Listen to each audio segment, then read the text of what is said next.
found sitting home all alone. If you can't come around, at least please telephone.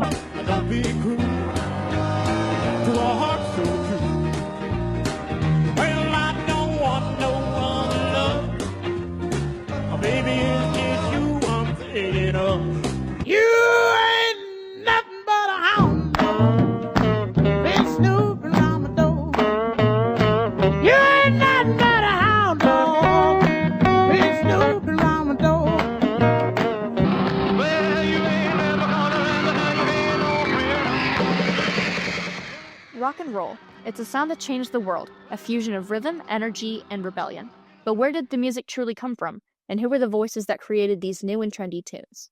This documentary explores the complex relationship between Elvis Presley, the king of rock and roll, and the black musical styles that shaped his career. While Elvis's career undeniably popularized black musical styles and introduced them to a wider audience, his responsibility to credit the black artists whose music he took from was not prominent. This created a system where Elvis and white music executives benefited, while the black originators of rock and roll music were not as good nor important as big names like Elvis. We'll examine the themes of cultural appropriation, racial dynamics, and the struggle for recognition in the early days of rock and roll. Elvis Presley grew up in the segregated South, where the music of the black community was a constant play. He was surrounded by the sounds of gospel, blues, and rhythm and blues. From the jukeboxes on Beale Street in Memphis to the sounds on the East Trigg Baptist Church, and even Shake Rag and Tupelo, black music filled his world. Among those who influenced Elvis were Arthur Crudup, the blues singer who wrote That's All Right, and who Elvis said used to bang his box the way I do now. There was Big Mama Thornton, whose powerful version of Hound Dog was a hit before Elvis, and Roy Brown, who had a good hit with Rockin' Tonight. I heard the news, there's good rockin' tonight. Well, I'm gonna hold my baby tight like that. Tonight she'll know I'm a mighty, mighty man. I heard the news. There's good rockin' tonight. I say, he'll meet me. While I was in the studio, at Hollywood Studio, Jerry Lever and Michael Strolan came in. And so they say, hey, can you sing this? And I was just hollering, you ain't nothing but a hound dog. They took one take of it, and that was it. The big hit of 1953 when they released it. I could hear my songs on the jukeboxes everywhere, all through the South. But now, every time that I would go to make a record, I would ask Luster, how many records would a man had to make that he didn't have to work on the song? Elvis Presley, when he got the numbers of mine, he got them off the jukebox. Then when I knew anything, why, that was a gold record out on That's All Right Now, Mama. And fact of business, if he claimed that song and got the copyright on it, he's got to get some out of it, all except me. Only thing I can get out of my songs, they give me the credit of writing the song. But when it come down to the money question, there ain't no money. Never said a word. Elvis openly acknowledged his musical debt. He said, I explored it. It existed long before I did. It was called rhythm and blues. I just tried a new interpretation. He even told a reporter, nobody can sing that kind of music like colored people. In Memphis, producer Sam Phillips of Sun Records was looking for a white artist who could sing with a black sound. He believed that he could make a lot of money by bringing black musical styles to a white audience. Elvis was seen as a translator, a white artist who could make black music easier to swallow for a white audience. Elvis's music was not just a copy. He brought his own style and influences, mixing in pieces of country and gospel. He also played multiple instruments, including guitar, piano, and bass. It was a combination of his voice, trendy dance moves, and funky jumpsuits that created a sensation. Rock and roll emerged as a version of black music with white tweaks. Elvis's rise was incredibly fast. His records flew off the shelves, and his performances were often sold out. He became a cultural sensation and a teen idol, but also the biggest name in the new craze of the rock and roll genre. But behind the excitement, a crucial question was set in stone. Was Elvis's success a result of genuine talent or stealing music from black musicians? Did Elvis steal black music to gain fame?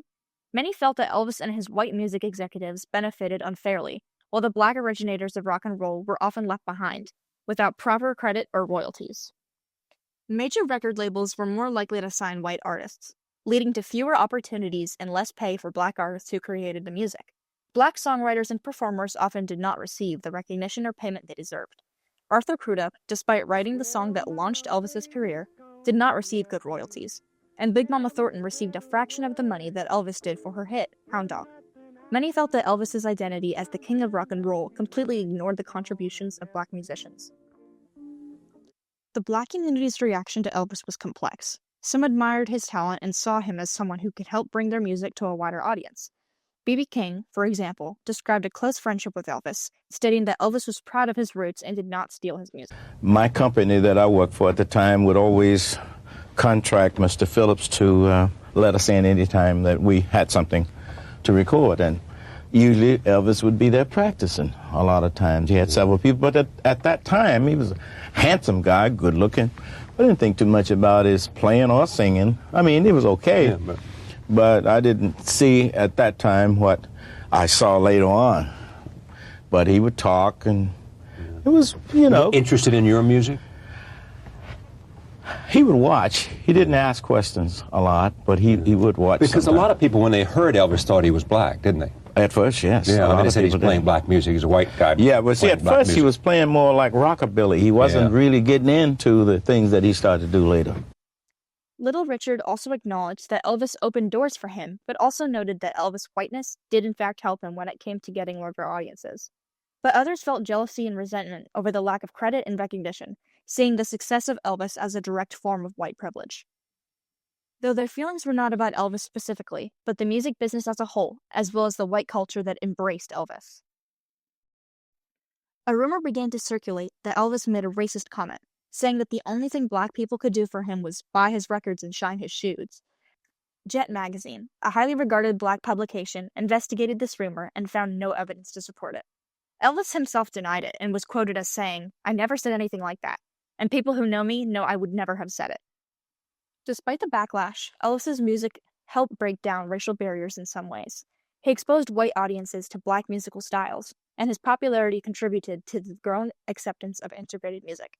But his move to Hollywood seemed to wipe his credibility with black musicians and fans.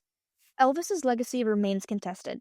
Some see him as the true king of rock and roll, while others see him as a symbol of cultural appropriation. The rumor kept spreading, clouding his legacy despite its lack of foundation. Elvis was a hero to most, but he never meant to me. Is he straight out racist? The sucker was simple and plain. Motherfucking in John Wayne. 'Cause I'm black. Elvis was a hero to most, but he never meant shit to me. You see, straight up racist, that sucker was simple and plain.